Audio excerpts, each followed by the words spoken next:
I'm pregnant with your baby. She lied to stop me from leaving after she cheated. I demanded immediate testing. She admitted to 5 other men, and none of us are the father.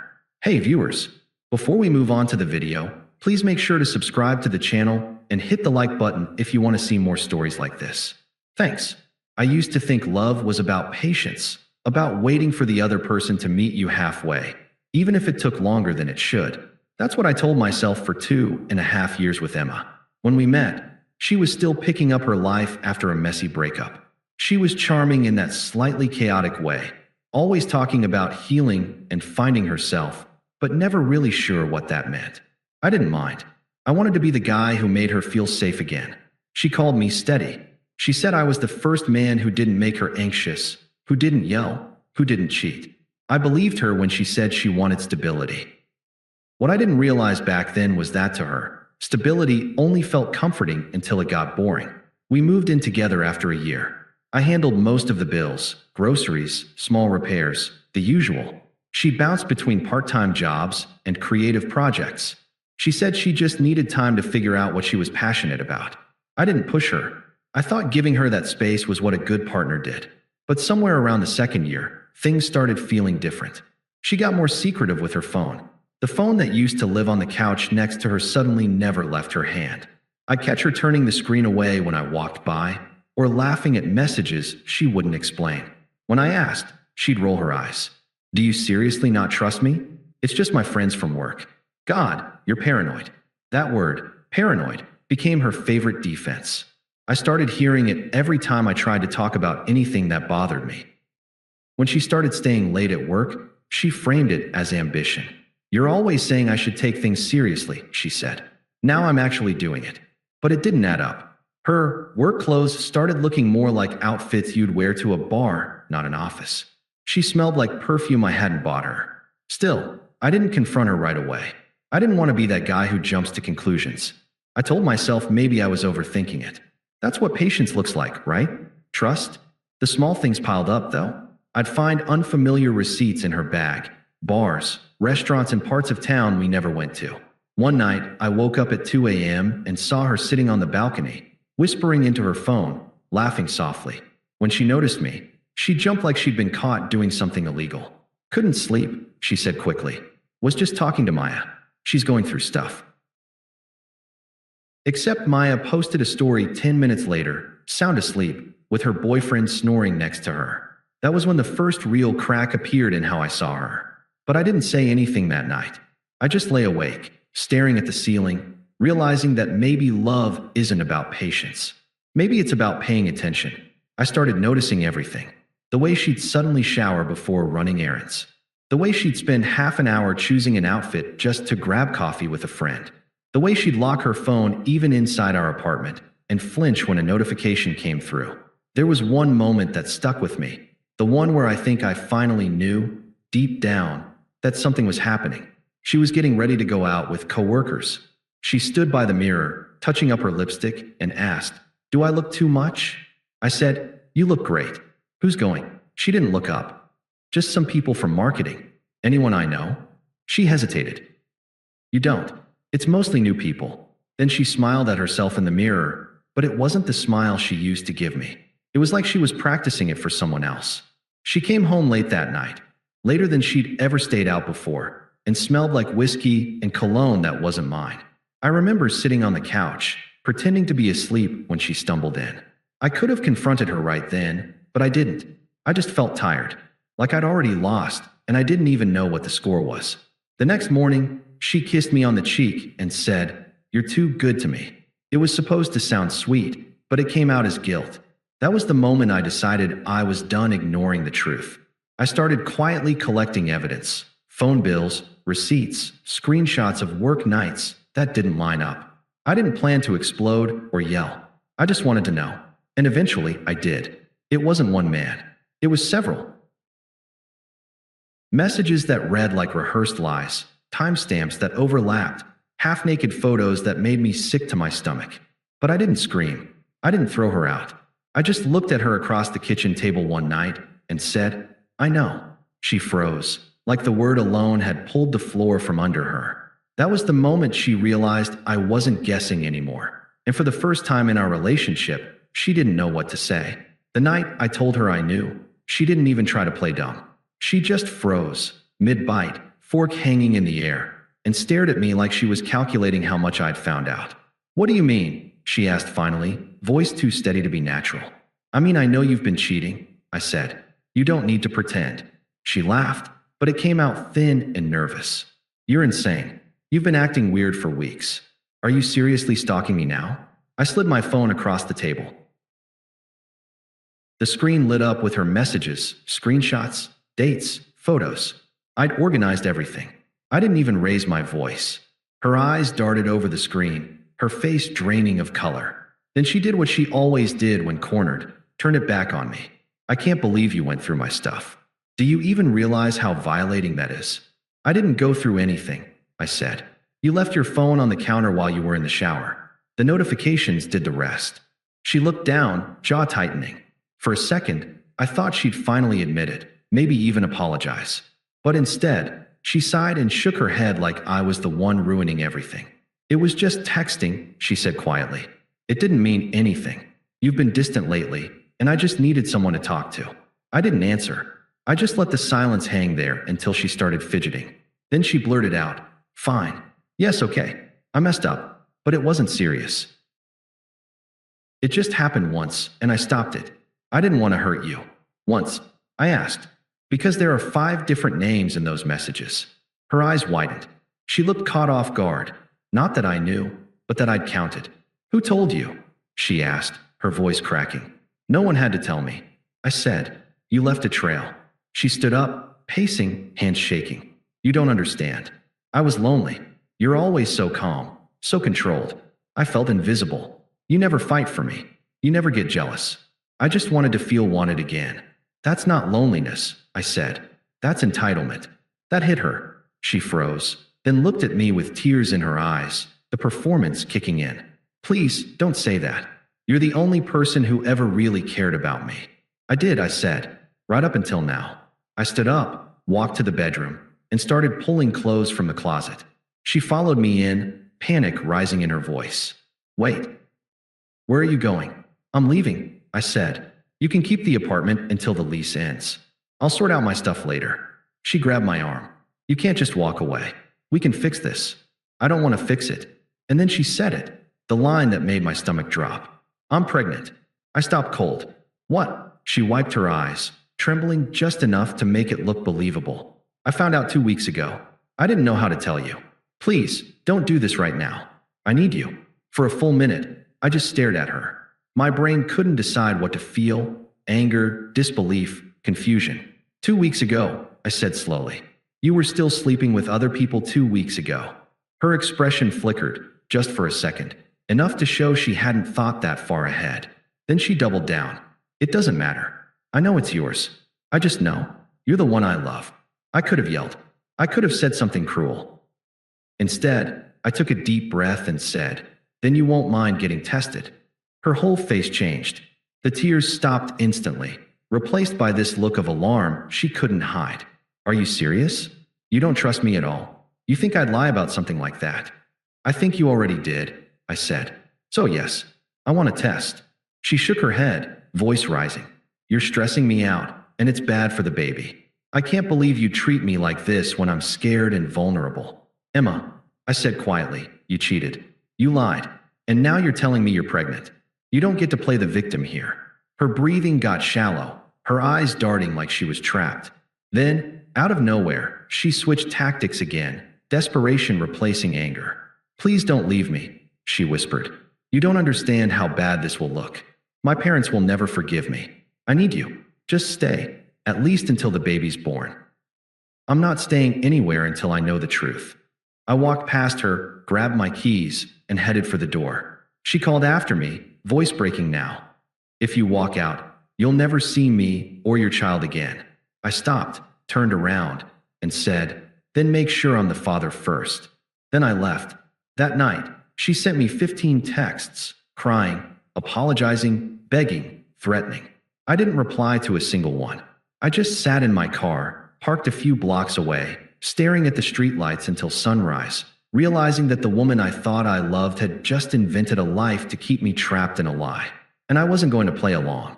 The next few days were a blur of silence. I didn't block her, but I didn't answer either. Her messages ranged from pleading to furious, like she was trying on every emotion to see which one might still work on me. By day 3, she switched to guilt. "Please," she texted, "you're abandoning your child before it's even born. How can you be so heartless?" I just stared at the screen. I didn't reply, but I did call my lawyer the same day. He wasn't a family attorney, but he had enough connections to get me the right referral. I explained the situation as clinically as I could. The cheating, the sudden pregnancy, the timing. The attorney didn't even sound surprised. "Happens more often than you'd think," he said. "You did the right thing by not engaging. We'll arrange for a formal request for paternity testing once she confirms the pregnancy through her doctor." That was the thing. I wasn't even sure she was pregnant. When we'd been together, she'd never missed a period without making a big deal about it. Now she was supposedly 2 weeks in, with no proof beyond her word. So I waited. She posted a few vague quotes on her social media. Things like, "Sometimes people leave when you need them most, and trust is everything until it's gone." Her friends flooded the comments with sympathy. I didn't say a word. 2 weeks later, she showed up at my place uninvited. I opened the door, and there she was, eyes puffy, wearing one of my old hoodies like it meant something. She held out a folded piece of paper. "It's from my doctor," she said. I took it. The printout said estimated 5 weeks pregnant. No name on it, just a clinic logo and a date. "You didn't even let them put your name on the form?" I asked. She hesitated. "It was a walk-in appointment. They don't always do that right away." I handed it back. "Then I'll wait for the real documentation. When you have a verified report under your name, I'll pay for the DNA test myself." Her face hardened. "You think I'm making this up? I think you've already lied to me 5 different ways. So yeah, I'm not taking your word for it." She glared at me, then shifted to that soft, broken tone again. "I'm just scared, okay? I didn't mean for any of this to happen. You used to care about me. I thought that meant something." "It did," I said, until it stopped. She left in tears. I didn't feel relief, just exhaustion. That night, I got a call from an unknown number. When I answered, a man's voice said, "You don't know me, but I'm guessing we have something in common." He introduced himself as one of the guys she'd been seeing, a co-worker I'd met once, briefly. He sounded uneasy, like he'd been rehearsing what to say. "She told me she was pregnant," he said. "Said it might be mine." I didn't believe her, but she said she needed help covering some appointments. My stomach turned. "When did she tell you that?" "About a week ago. But then she told someone else at work the same story, that he might be the father. That's how I found out about the others." "How many others?" I asked. He sighed. "For that I know of.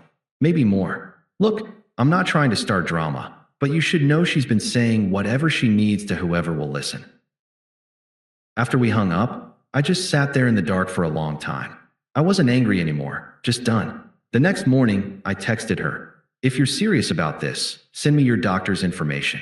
I'll verify everything directly and arrange testing once possible. If not, don't contact me again." It took her 12 hours to respond. When she did, it was one line, "Forget it.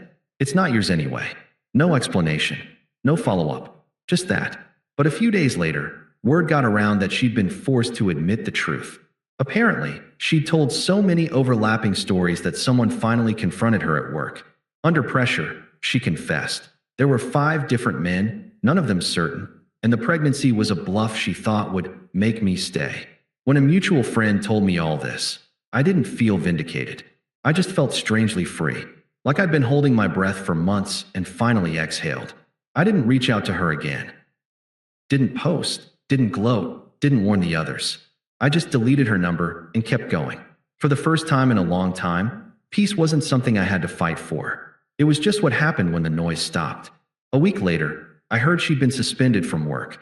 Apparently, HR got involved after one of her coworkers filed a complaint. She'd been spreading conflicting stories, trying to pit the men she'd been involved with against each other. Someone finally reported her for harassment after she accused him of abandoning their baby. When the truth came out, that there was no baby, no pregnancy, just manipulation, she was sent home, pending review. A mutual friend texted me, "Dude, she's melting down. I've never seen someone burn every bridge that fast." I didn't respond. I'd stopped participating in the gossip. Instead, I focused on fixing the mess she'd left in my own life. I canceled the shared phone plan, removed her from the lease, and switched my number. I even changed gyms, not out of fear of seeing her, but because I didn't want any reminders of that version of my life. It's strange how fast peace starts to feel normal again once you stop feeding chaos. About 3 weeks later, she reached out from a new number. Her first message was short. "I know you hate me. I just want to talk." I didn't answer. A few hours later, another text came. "Please, I need closure. I'm sorry. I was scared you'd leave and I panicked. It was stupid, but I didn't mean to hurt you." Then, a voice message. Her voice cracked halfway through. "You were the only person who ever really cared about me, and I ruined it. I know that now. Everyone at work hates me. My family won't even talk to me because they think I'm some kind of monster. I just need to hear your voice, please." I didn't listen to the rest. The next day, my buddy Ryan sent me a screenshot. She'd posted another cryptic Instagram story, a black screen with white text. "Sometimes the people who claim to love you the most are the first to abandon you." He captioned it, "Guess that's you, man." I just laughed. She's still playing the victim. Let her. 2 days later, she called from a blocked number. Against my better judgment, I answered. "Evan." Her voice was quiet, shaky. "I just need a minute, please." I said nothing. "I know you don't trust me. I don't blame you. But I'm trying to fix my life. I just need someone who remembers who I was before all this. Can we just meet for coffee? No drama, no begging." "No," I said flatly. "Please, I just want to talk like adults. You had that chance a long time ago. You used it to lie about being pregnant." I said I was sorry, she snapped. "Do you want me to get on my knees and beg?" "No," I said again. "I just want you to leave me alone."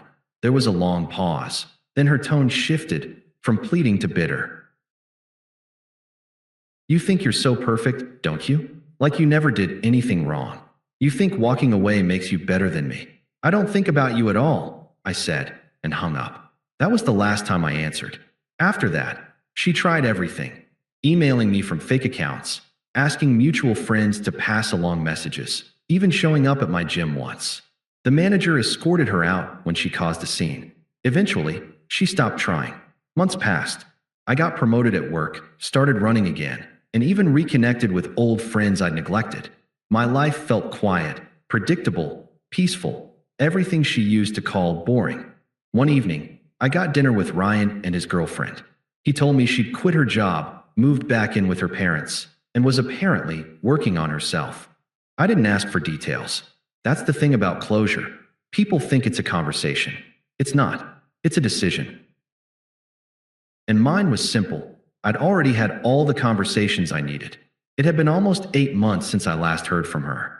By then, my life was simple again. Work was steady. I'd taken up hiking on weekends, joined a new gym, and even started seeing someone casually. Nothing serious, just easy company. I hadn't thought about Lauren in months. But karma has a funny sense of timing. One Saturday, I was at a friend's birthday dinner, a small group from my office and a few of their partners. Halfway through the evening, I heard a familiar laugh from across the restaurant. I looked up, and there she was. Lauren. She was sitting 2 tables away alone, hair overstyled, makeup heavy, eyes tired in a way that no amount of concealer could fix. She looked up and froze when she saw me. For a second, I thought she might just look away and pretend not to notice me. But of course, she didn't. A few minutes later, she walked over. "Evan," she said softly. "Hey." I set my drink down and looked at her. "Hi, you look good," she said, her eyes flicking between my face and the woman next to me. "Thanks." She hesitated. "Can we talk for a second? Just privately." I glanced at my date, who gave me a small nod. "Sure," I said. I followed Lauren outside to the sidewalk. For a long moment, she just stared at me, wringing her hands. "You really look happy," she said. "I mean, genuinely happy. I didn't think I'd ever see you like that again." "Life's been good," I said. She nodded slowly. "I've been thinking a lot. About everything. About what I did. I know I can't take it back, but I just wanted to say I'm sorry. Not for me, for you. You didn't deserve that. You were the only real thing I ever had, and I threw it away." Her voice cracked, and she tried to smile through it. "I was stupid. I thought I was being clever or protecting myself. But all I did was ruin something that was already good. I listened without interrupting. When she realized I wasn't rushing to comfort her, she took a deep breath and tried again. Look, I've changed. I've been in therapy, I've stopped drinking, I've cut off toxic people. I'm not that person anymore. Maybe we could grab coffee sometime. Just talk. I shook my head. No. She blinked, like she hadn't processed the word. Just coffee. That's all I'm asking. I don't have anything left to say, Lauren. Her voice hardened. So that's it. You just get to be happy, and I get to live with the fallout forever? I didn't get to be happy, I said. I built it. The same way I rebuilt everything you broke. That's not luck. That's work. Her jaw tightened. You make it sound so easy. It wasn't, I said quietly. But it was worth it. For a moment, she just stood there, looking smaller than I remembered. I miss you, she whispered. I looked at her, not with anger, not even with pity, just clarity. You miss who you were when I loved you. That's not the same thing. She opened her mouth, but nothing came out. I nodded once, polite and final. Take care of yourself. Then I turned and walked back inside. She didn't follow. When I sat back down, my date asked, "Everything okay?" "Yeah," I said, smiling faintly. "Just a ghost from a past life." And for the first time since everything fell apart, I meant it. Thanks for watching. Make sure to subscribe to the channel and hit the like button. What do you think about this story? Share it in the comments.